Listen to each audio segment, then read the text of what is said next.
दोस्तों, आप देख रहे हैं आजा कहानियों की ओर। तो चलते कहानियों की ओर। नमस्कार दोस्तों, आज हम आपको मध्य प्रदेश की एक सच्ची भूतिया कहानी बताने जा रहा हूँ। एक समय की बात है, सुरेश नाम का एक आदमी था। वह एक ट्रांसपोर्ट कंपनी में काम करता था। चूँकि वह एक ट्रांसपोर्ट कंपनी में काम करता था, इसलिए उसे सामान लेने के लिए भारत में कहीं भी जाना पड़ता था। एक दिन सुरेश के बॉस ने सुरेश को कुछ सामान महाराष्ट्र पहुंचाने के लिए कहा। सुरेश के साथ हमेशा एक मददगार रहता था, जो सुरेश के साथ सामान पहुंचाने जाता था। लेकिन उस दिन अचानक सुरेश के हेल्पर की तबीयत खराब हो गई। तब सुरेश को सामान पहुंचाने के लिए अकेले ही महाराष्ट्र निकलना पड़ा, क्योंकि सामान पहुंचाना जरूरी था। सामान देने के लिए सुरेश शाम को निकल गया। कुछ दूर जाने के बाद रात हो गई। तभी सुरेश ने सोचा कि किसी ढाबे पर रुककर खाना खा लेना चाहिए। सुरेश उस दिन जल्दी में खाना लाना भूल गया था। कुछ देर बाद सुरेश को रास्ते में एक ढाबा दिखा। वहीं रुककर खाना खाने लगा। खाना खाते समय उसने देखा तो रात के 9:30 बज रहे थे। भरपेट खाना खाने के बाद सुरेश वहाँ से चला गया। रास्ते में सुरेश ने देखा कि दूर दूर तक खाली सड़क ही नज़र आ रही है, कोई रोशनी भी नज़र नहीं आ रही है।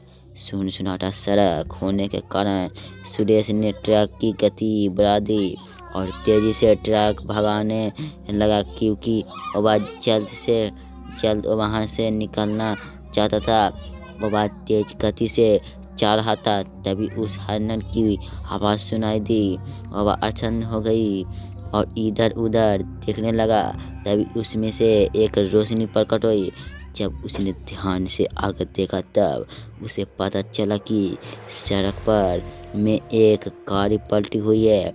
उस गाड़ी के चक्के अभी तक घूम तक रहे थे और लग रहा था कि गाड़ी के अंदर कोई गाड़ी के लाइट को चालू बंद करके मदद मांग रहे थे। यह देखकर ऐसा लग रहा था कि यह दुर्घटना अभी हुआ है। इस वजह से सुरेश को अपना ट्रक रोकना सही लगा। वह ट्रक रोककर नीचे उतरकर उस गाड़ी को और आगे बढ़ाने लगा।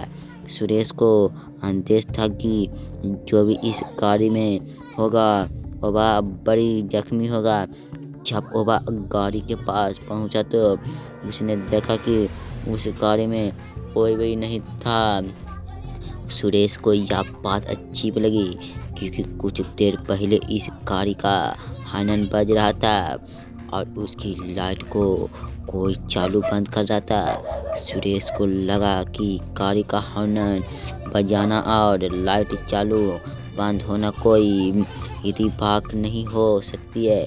यह सोचकर वह चारों तरफ देखने लगा कि शायद वह आदमी कार से बाहर नहीं निकल होगा।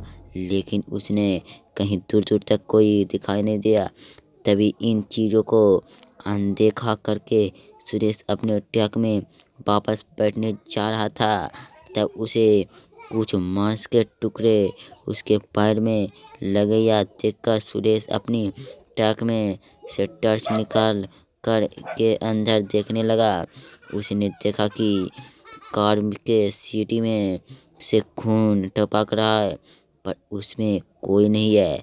यह देखकर वह सुरेश घबरा गया और फिर अपने ट्रक में बैठने के लिए वापसी आने लगा।